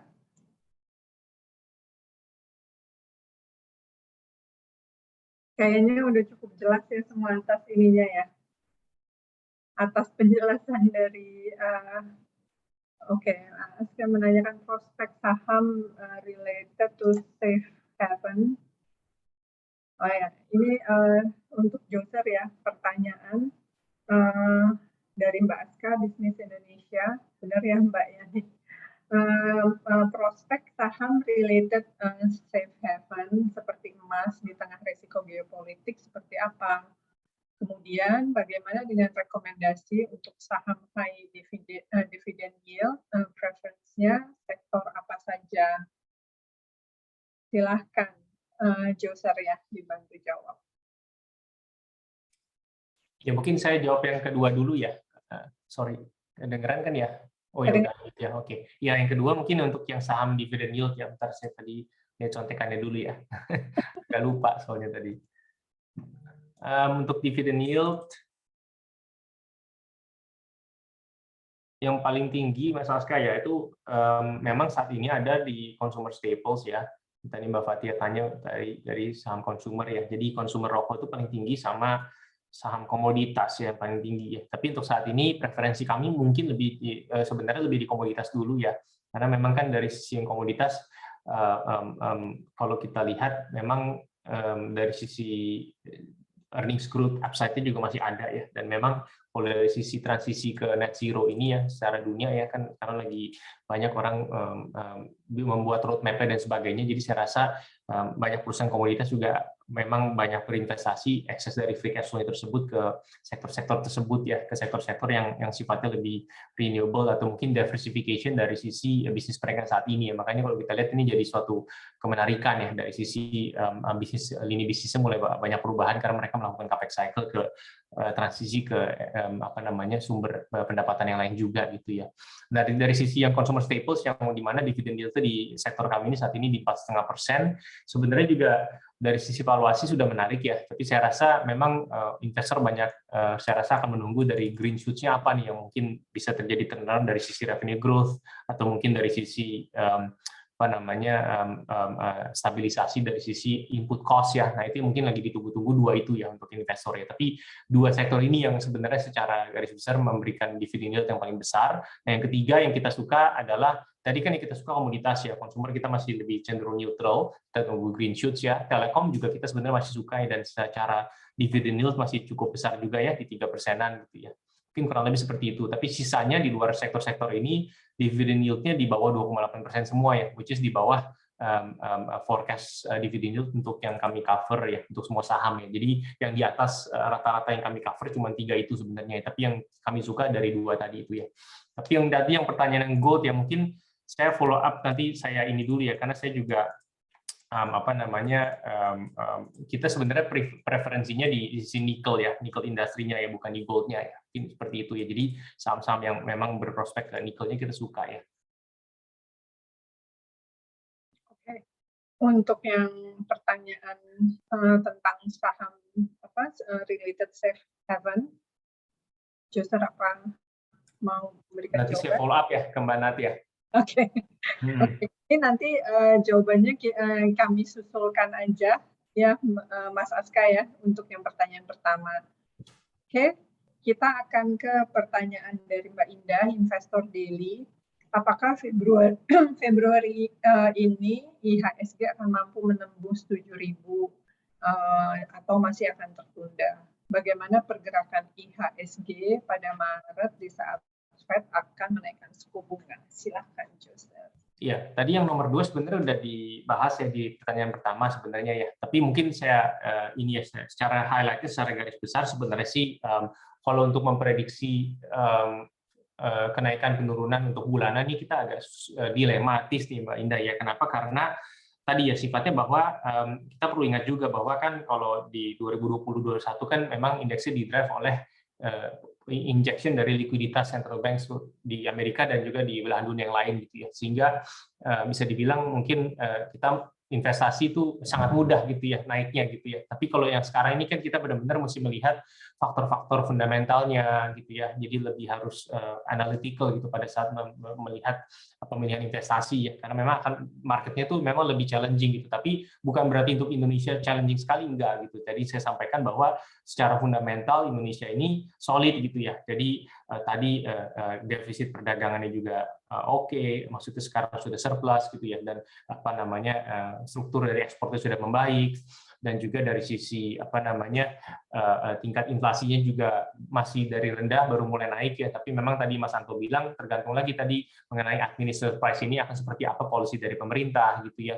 Jadi memang faktor-faktor itu memang kita mesti pahami dan cermati gitu ya, tidak hanya dari sisi faktor the Fed saja. Karena kan kalau dari sisi the Fed kita mesti melihatnya bahwa market ini sudah pricing in apa namanya tadinya awalnya pas awal tahun kita bicara mungkin baru pricing in 3-4 kali Fed kenaikan kenaikan suku bunga gitu ya. Tapi lama-lama sekarang mulai ke 5-7 kali misalkan gitu ya. Jadi hal-hal ini kita mesti cermati terus. Sebenarnya nanti di bulan Maret ini kan ada dua kan kalau kita lihat narasi globalnya sekarang inflasi ya sama geopolitical risk ya. Kalau geopolitical risk ya mungkin saya nggak bisa komen, saya nggak tahu gitu ya antara Amerika, Rusia, Ukraina ini seperti apa. Tapi kalau mengenai data points yang akan dikeluarkan kan The Fed kan sebenarnya di bulan Februari ini inflasinya gitu ya. Tapi kalau mungkin inflasinya Februari saya rasa mungkin masih tinggi gitu ya. Tapi inflasi Maret bisa aja karena udah mulai year-on-year high base gitu ya. Jadi kalau kita ingat tahun lalu kan Maret 2021 inflasinya US mulai high base tuh, mulai baru akselerasi ya karena Amerika baru pada vaksinasi tuh saat itu ya kalau kita ingat ya, kalau kita flashback setahun yang lalu gitu. Makanya itulah sumber awalnya kenapa inflasi mulai naik gitu di Amerika. Nah, jadi kalau kita lihat ya Februari Maret ini data poin yang krusial itu bisa aja terjadi gejolak, tapi tergantung ini sudah sesuai ekspektasi atau belum ya. Misalkan tadi contohnya inflasinya ini sesuai ekspektasi atau enggak ya di bulan Februari dan Maret. Lalu yang kedua statement the Fed mengenai quantitative tightening itu seperti apa dan sebagainya ya. Jadi saya rasa agak sulit ya kalau kita bilang apakah pergerakan IHSG ini akan seperti apa di bulan Februari, bulan Maret gitu. Tapi bahwa kalau kita mesti melihat secara kalau kita tarik 6 bulan, 12 bulan view ke depan, bahwa apakah earnings growth yang kita ekspektasi tadi 14%, 15% untuk mencapai 7.400 itu gangguannya, challenge-nya banyak atau enggak? Nah, itu pertanyaan di situ ya. Nah, kita sudah melihat melalui dua wave Delta dan Omicron sepertinya achievable dari sisi 14-15% itu ya, karena sepertinya polisi pemerintah untuk menyikapi handling pandemi ini rasanya sangat baik ya. Dan yang kedua juga kalau kita melihat dari sisi tadi Mas Anto bilang ya, potensi volatilitas pada saat Fed itu agresif hawkish-nya adalah fiscal deficit kita seperti apa. Ya tadi kan Mas Anto bilang bahwa ada kecenderungan ke 4% ya, karena ke 4,1% gitu ya, karena tadi mengenai ada tambahan pendapatan dari tax amnesty dan sebagainya gitu. Jadi kalau kita melihat arahnya sih sebenarnya lebih cenderung untuk menyikapi potensi volatilitas yang akan terjadi ini ya gitu di depan mata gitu. Jadi saya rasa sih selama faktor-faktor domestiknya masih bisa dikontrol dan kita melihat bahwa mungkin nggak sih 15% earnings growth itu di-deliver, kalau memang jawabannya adalah mungkin, saya rasa mungkin ya volatilitas itu mungkin tetap terjadi ya, tapi kalau kita melihat secara 6 bulan, 12 bulan ke depan, ya mungkin itu menjadi opportunity untuk mungkin re-add ya, position ke Indonesia, mungkin seperti itu sih jawabannya. Oke. Thank you, Joser, dan thank you Mbak Indah atas pertanyaannya juga. Ini Mbak Ismi, Silahkan Mbak Ismi. Ini mumpung loh teman-teman wartawan kan kadang suka nanya Mbak tanya Indo ke Jurusan atau Mas Anto. Kali ini punya waktu yang cukup banyak, silahkan bertanya teman-teman wartawan. Silahkan Mbak Ismi. Ya, selamat siang. Mau tanya terkait corporate bond, apakah ini masih akan atraktif ya mengingat coal miners ini sudah banyak yang date-nya akan mature dekat-dekat ini. Tapi di sisi lain ada perhatian tinggi juga terhadap ESG aspek dan yang baru ini diluncurkan OJK itu green taxonomy yang mengkategorikan coal itu tidak bisa masuk kualifikasi green dan ini akan jadi perhatian besar dari sektor finansial. Kira-kira mereka akan jadi challenging nggak ya untuk refinancing-nya? Terima kasih. Mungkin ini untuk Mas Anto ya. Silakan langsung dijawab aja Mas Anto. Oke, Mbak Ismi, terima kasih pertanyaannya. Mungkin ini lebih ke global bonds mungkin ya, karena kalau kita bicara pembiayaan lewat capital market khususnya obligasi itu sebenarnya ada dua ya. Kalau kita bicara local currency sama global. Kalau kita bicara global memang challenging, betul. Karena selain faktor langsung dengan kondisi global mengenai kenaikan US Treasury, kenaikan Fed Fund Rate, terus masalah green gitu kan, itu memang dampaknya lumayan. Tapi kalau kita bicara IDR, corporate bonds, itu sangat terbuka ruangnya.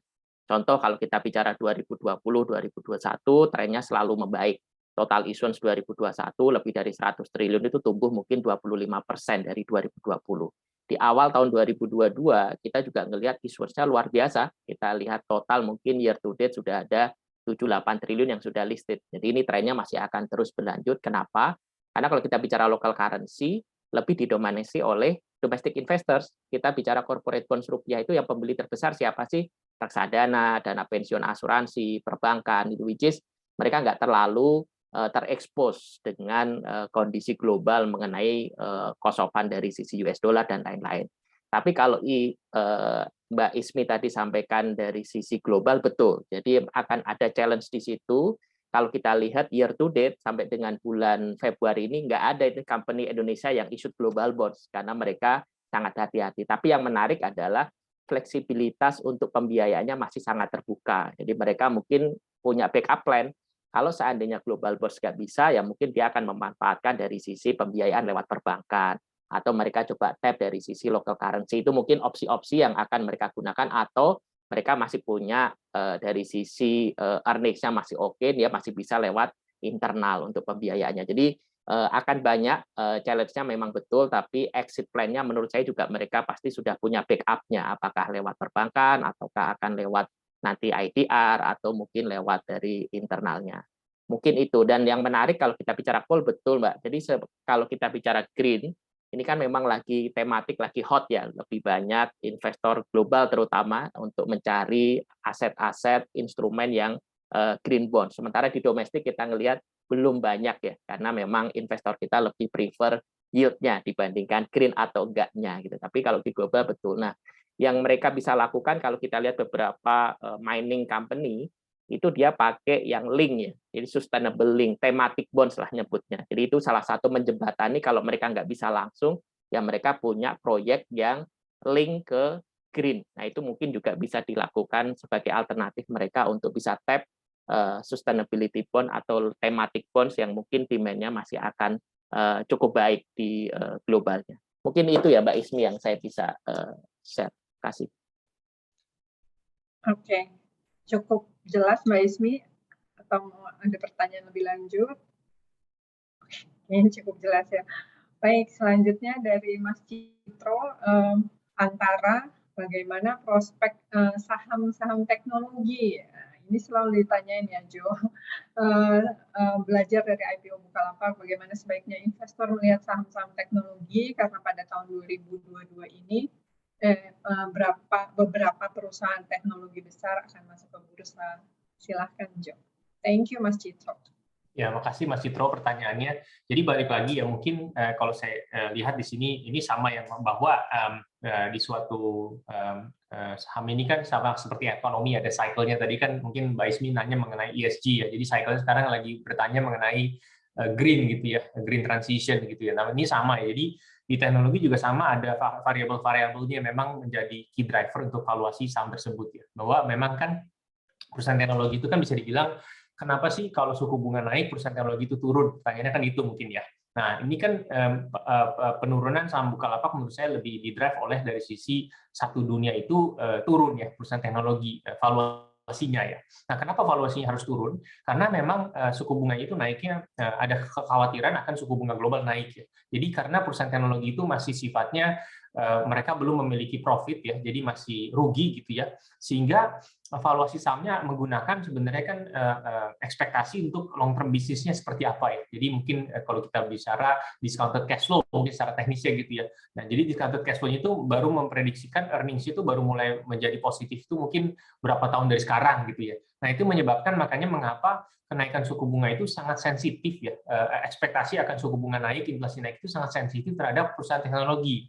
Nah, dan di sisi ini juga memang kan kenaikan dari sisi inflasi tersebut didorong oleh selain dari sisi supply side, ada perbaikan demand ya di sisi perusahaan-perusahaan yang tadinya terdampak oleh pandemi ya. Jadi kalau kita bicara perusahaan teknologi juga mungkin kita mesti lihat layering-nya gitu ya. Jadi perusahaan teknologi yang terkait dengan mungkin travel gitu ya atau transportasi itu sebenarnya mereka juga terdapat benefit dari sisi recovery ya, karena orang mulai masuk kerja, orang mulai berlibur dan sebagainya gitu ya. Jadi ini sebenarnya sama analogi bahwa di perusahaan teknologi itu ada macam-macam vertikalnya gitu. Nah, jadi kalau kita lihat ini yang saat ini terjadi adalah mungkin dari sisi Bukalapak itu adalah mungkin pada saat itu mereka IPO di bulan Agustus, nah lalu di bulan September, Oktober, November, Desember kalau kita ingat harga batu bara tembus $200. Harga minyak sekarang sudah mau $100 gitu ya. Jadi itu yang menyebabkan mungkin investor berotasi ke sektor-sektor yang sifatnya lebih ke arah old economy gitu ya. Karena terjadi perbaikan dari sisi fundamental di bisnis old economy. Nah, di sisi lain juga perusahaan teknologi akhirnya ada rotasi tersebut terjadi. Nah, tapi balik lagi, apakah ini akan terus berlanjut gitu ya, bahwa wah kita menyikapi ini bahaya nih, hati-hati nggak boleh memiliki perusahaan ini gitu. Nah, kita mesti ingat juga bahwa kalau kita ambil mungkin hikmahnya gitu ya, di Amerika kalau kita lihat 10 tahun yang lalu sama sekarang, perusahaan yang paling super premium dari sisi valuasi dan dari sisi market cap itu adalah perusahaan teknologi pada saat mereka menjadi profitable. Jadi kita mesti melihat juga pada saat ini, tadi saya bilang bahwa pada saat likuiditas itu disuntikkan oleh bank sentral, itu kita pemilihan saham itu sangat mudah. Tapi pada saat likuiditas itu mulai ditarik oleh bank sentral, kita mesti melihat faktor fundamental. Jadi kita mesti bertanya lagi nih tadi, misalkan kalau tadi saham kita bertanya, memang 15% pertumbuhan laba bersih ini masuk akal atau tidak. Nah, ini sama di teknologi juga sama. Kita mesti bertanya ke diri kita sendiri bahwa kira-kira waktu profitability-nya perusahaan teknologi ini masuk akal atau enggak. Misalkan contohnya Bukalapak misalkan. Apakah Bukalapak dalam 2 tahun, 3 tahun, atau 5 tahun dari sekarang itu bisa profitable atau tidak? Dan jika profitable, bisa seberapa profitable perusahaan ini? Karena perusahaan teknologi itu sewaktu mereka menjadi profitable, itu nggak terbendung ya dari sisi kekuatan mereka untuk bisa berinvestasi ke lini bisnis yang lain itu nggak terbendung. Misalkan contohnya mereka bisa masuk ke perbankan, mereka bisa masuk ke asuransi, mereka bisa masuk ke wealth management, mereka bisa masuk ke so many different line of business gitu. Nah, jadi kita bisa melihat bahwa contohnya misalkan Bukalapak, kami memprediksi mereka bisa turning profitable di 2024 misalkan gitu ya. Nah, di situ kita melihat mungkin dari 2024, 25, 26, 27 dan sebagainya, kira-kira profitability margin mereka itu bisa seperti apa, free cash flow mereka bisa seperti apa gitu ya. Jadi pada saat terjadi rotasi ini, mungkin kita bisa take a seat back gitu ya, take a look and kita bisa renungin gitu ya, di mana perusahaan-perusahaan mana ini sudah menarik secara valuasi dan kita ngelihat dari day to day kita secara bisnis model itu masuk akal misalkan gitu ya. Nah, itu yang saya lihat cara melihatnya mungkin seperti itu, karena ujung-ujungnya yang investor lihat di perusahaan teknologi ini, kenapa sih mereka mau bayar mahal semahal itu? Karena begitu profitable, mereka itu bisa kemana-mana lini bisnisnya gitu. Dan kayak contohnya kita sekarang lagi meeting di Zoom misalkan gitu ya, lalu kita nanti follow up melalui WhatsApp ya, dan sebagainya lah contohnya gitu ya. Pada saat ini bisa dimonetize, ini bisa seberapa besar dimonetize-nya? Mungkin kurang lebih mudah-mudahan menjawab ya. Tapi model-model bisnisnya itu mungkin kita mesti lihat di luar ya, misalkan e-commerce, kita melihat di Amazon dan Alibaba, sewaktu mereka menjadi profitable, cash balance mereka tuh, cash flow-nya mereka tuh sekuat apa gitu ya. Nah, disitulah mungkin kita mesti lihatnya di situ. Jadi kita mesti melihat runway-nya juga. Misalkan contohnya Bukalapak. Nah, Bukalapak kan sudah IPO. Dia fundraising sekitar 20-an triliun gitu ya, 20 triliun something gitu. Nah, mereka ruginya berapa per tahun gitu kan. Lalu apakah mereka butuh right issue lagi atau enggak? Nah, itu mungkin belum tentu butuh karena memang runway-nya sudah sangat panjang nih saat ini gitu. Mereka sudah melakukan fundraising tersebut. Nah, kita tinggal menganalisa bisnis-bisnis apa yang mereka enter, bisnis apa yang mereka lakukan gitu. Mungkin kurang lebih supaya gambarannya kurang lebih mungkin saya rasa mungkin semoga itu menjawab Mas Citro ya dari sisi bagaimana kita melihat perusahaan teknologi tersebut ya. Mungkin mesti melihat bisnis modelnya, path to profitability seperti apa. Mungkin kurang lebih seperti itu. Oke, siap. Thank you, Joser. Jawabannya jelas banget untuk perusahaan teknologi. Mungkin bagi para investor, kita tidak bisa hanya melihat trennya ke arah perusahaan teknologi, tapi kita juga harus melihat beberapa faktor dari perusahaan tersebut ya, kayak tadi Joser bilang bisnis modelnya, runway, cash balance, terus begitu valuasinya. Jadi intinya memang harus mencermati arah perusahaannya juga.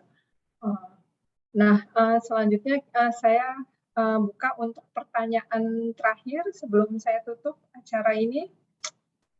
Ayo, jangan malu-malu. Nanti susah lagi. Ini nangkep Mas Anto dan Joser tuh susah banget ya. Kita tuh ya kan, kita udah mintanya awal tahun, tapi mereka sibuk banget. Dan ini adalah masa di mana mereka lagi sedikit nggak sibuk, nggak tahu ya kalau habis ini sibuk lagi. Tapi alhamdulillah bisa ada waktu buat kita. Silakan teman-teman wartawan, saya buka satu pertanyaan lagi. Mumpung loh. Kompas nggak mau nanya, Kompas atau Kontan, Mas Sugeng? Kumparan, Mbak Fariza ya. Oke. Kalau ada pertanyaan nanti bisa disusulkan ke saya. Terus udah gitu sebelum saya tutup, rekan-rekan wartawan mohon untuk dapat mengisi daftar hadir karena nanti kami akan mengirimkan souvenir. Terima kasih. Oke, ya. Untuk jangan lupa isi daftar hadirnya dulu rekan-rekan wartawan sebelum acaranya berakhir. Nah, untuk menutup acaranya, kemudian materi nanti kami akan email dan kami akan kirimkan lewat WhatsApp juga. Nanti tim saya ada Iva dan Ara yang akan mengirimkan, jadi jangan khawatir. Materi ini juga insya Allah nanti akan available di YouTube dalam beberapa hari ke depan, YouTube Mandiri Sekuritas. Silahkan kalau mau refer ke situ lagi. Sekarang kita menutup acara ini, mungkin dari Mas Anto, kalau ada pesan untuk pasar obligasi ke depannya nih Mas di tahun 2022, kira-kira apa ya yang menjadi catatan penting? Silahkan Mas Anto. Oke, terima kasih Mbak Nat. Mungkin sedikit aja ya, kalau kita bicara investasi, kita menunda konsumsi sekarang, maka kita yang perlu diperhatikan adalah risk return-nya. Nah, di pasar obligasi, untuk melihat return, kita lihat dari sisi yield. Yield saat ini, kalau kita bandingkan 5-10 tahun yang lalu, jelas lebih kecil, tapi kita bicara tren ke depannya seperti apa, selama Indonesia bisa menjaga current account balance tetap bagus, kita bicara BOP-nya bisa surplus, FX reserve-nya bagus, kita bicara currency risk-nya makin kecil, maka kita harus memberikan real risk premium yang lebih rendah. Jadi kita melihat kalau kita bicara long term investors, arah bond yield ke depan untuk turun itu masih sangat terbuka. Nah, kita sampaikan tadi di pasar obligasi kita sangat ada perubahan struktural dari sisi pemainnya, kita melihat ketergantungan asing semakin turun, kita melihat dari sisi makronya kita juga jauh lebih bagus, kita lihat dari sisi supply kemungkinan akan semakin lebih rendah, semua faktor itu akan memberikan ekspektasi bahwa bond yield untuk bisa turun ke depannya itu masih sangat terbuka. Jadi investasilah sekarang, pilih yield yang menarik, dan kalau volatility masih tinggi, bisa pilih yang duration-nya pendek, Seperti sekarang kalau ada sukuk retail 16, kupon 4,95% lebih tinggi daripada deposito LPS rate, mungkin bisa jadi pilihan yang cukup menarik buat teman-teman saat ini. Terima kasih. Itu mungkin Mbak Nat. Oke, thank you Mas Anto untuk kesimpulannya untuk pasar obligasi. Silahkan Joser. Ya, terima kasih teman-teman rekan-rekan wartawan ya untuk mungkin partisipasinya untuk pagi hari ini menjelang siang, dan mungkin ya sedikit aja menyampaikan tadi balik lagi bahwa kita masih tetap optimistis ya untuk tahun 2022.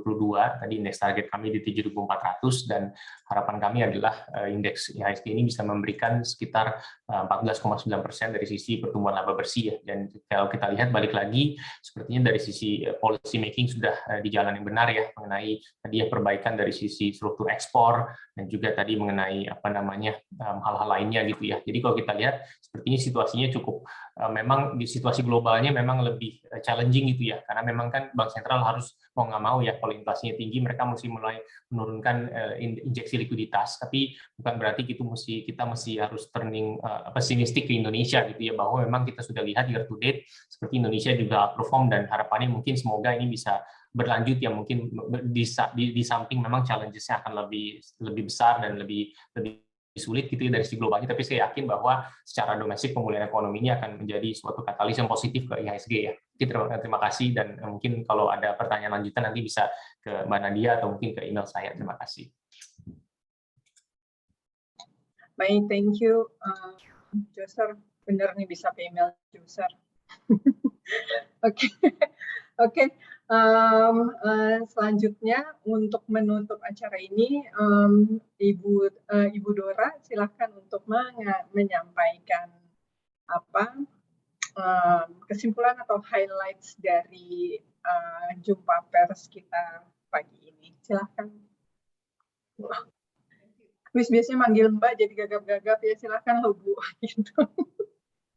Thank you nih rekan-rekan wartawan semua ya. Ini positif banget, bagus banget untuk pandangannya yang ada di obligasi Om Anto. Mungkin saya jadi highlights aja ya, karena ini research kita ya research andal ya. Jadi kalau misalnya pun mungkin untuk global global obligasi kita mungkin ya memang tergantung dari external factor ya, US Treasury dan segala macam challenging. Tetapi untuk IDR bonds memang masih terbuka untuk growth dalam hal untuk yieldnya, meskipun sebelum COVID ya memang Mbak, sorry, Mbak, maaf izin, suaranya kecil. Oh, suaranya kecil ya? Suaranya kecil, izin, maaf Mbak, boleh diulang sedikit lagi ya, biar kedengeran. Karena kayaknya bagus tuh pesannya. Udah besar nggak nih suaranya? Nah, ini lebih besar, iya. Oke, iya tadi sorry agak di mute sedikit sebentar. Saya ulang lagi ya, thank you banget ini teman-teman wartawannya, karena memang kita punya research andal dan beberapa kali pun ini sudah menjadi masukan juga buat regulator kita. Saya yakin ini Om Anto benar juga yang memang terjadi untuk global bond kita memang tergantung juga dari aspek eksternal ya, ada US Treasury dan segala macam, ini masih challenging. Tetapi kalau yang IDR memang masih terbuka untuk growth, tadi aku tangkep ya, jadi ini pasti membaik, domestic investor juga baik, dan juga Om Joser tadi juga menyampaikan pandangannya bahwa akan ada di research kita dari Mansek itu 3 hal yang memang masih menjadi dominan dan yang masih menjadi interesting dari investor, komoditi, consumer, dan juga mungkin dari telco ya. Saya juga sebenarnya yang kebetulan covering di retail, kita juga melihat bahwa akuisisi nasabah retail sesuai dengan bursa, bahwa ini pasti kedepannya lebih bagus lagi. Jadi kita punya target pun akuisisi nasabah retail juga masih tinggi dan sesuai dengan bursa ya. Kalau bursa 30-an%, kita mungkin lebih di atas 40-an%. Milenial ini juga masih mendominasi. Jadi kita sama setuju juga dari Om Anto, Om Joser, bahwa investor domestik ini masih akan growth. Jadi memang kita ke depan itu masih positive way gitu ya, meskipun dengan tantangan tadi masih vaksin rate-nya kita masih rendah, tetapi saya juga yakin dengan research kita menyampaikan dari data bahwa positive way, kita juga pasti mudah-mudahan juga lebih bagus di 2022. Jadi rekan-rekan wartawan sering-sering ya kita akan adain acara ini, akan ada update-update, dan mudah-mudahan next-nya juga bisa kita update mengenai online securities trading kita, MOS ya. Jadi kalau ada info-info Nat, boleh juga Nat kita undang-undang lagi teman-teman wartawan ya. Terima kasih ya. Oleh. Thank you. Terima kasih Bu Dora. Bu Dora tuh lagi sambil meeting loh, padahal dia sama BOD-nya Bank Mandiri. ya, sama BOD Bank Mandiri. Waduh, nih emang semangat pandemi kayak gini ya. Kita double meeting terus. Jadi kita emang habis pandemi kita akan jadi lebih pinter ya teman-teman semua. Soalnya multitasking at a high speed terus. Oke. Baik, saya akan menutup acara ini. Jadi intinya kita outlook-nya adalah optimis ya, baik untuk fixed income maupun equity. Tentu saja ada beberapa catatan yang kita tetap harus waspada terhadap kondisi yang mungkin berubah di pertengahan tahun gitu. Semoga sih tidak terjadi. Kalau sekarang sih kelihatannya semua pemulihan ekonomi berjalan dengan baik, penanganan pandemi COVID juga berjalan dengan baik. Terus sebagai investor dalam kondisi seperti ini, jangan lupa diversifikasi produk, jangan lupa investasi lewat MOS dari Mansek, ya kan? Oke, itu aja pesan dari kami, teman-teman wartawan. Silakan kalau ada pertanyaan lebih lanjut bisa disampaikan ke saya atau tim saya. Materi nanti akan kami berikan melalui WhatsApp dan melalui email. Terima kasih banyak rekan-rekan atas waktunya. Sampai ketemu lagi di jumpa pers Mandiri Sekuritas yang selanjutnya. Kita akan mengadakan secara rutin. Sehat selalu rekan-rekan dan keep in touch. Terima kasih. Selamat siang dan wassalamualaikum warahmatullahi wabarakatuh. Selamat siang, makasih teman-teman media semua, Bu Dora, Mbak Nat. Thank you Mas Anto. Thank you. Izin live ya. Izin. Terima kasih. Thank you. Thank you semuanya.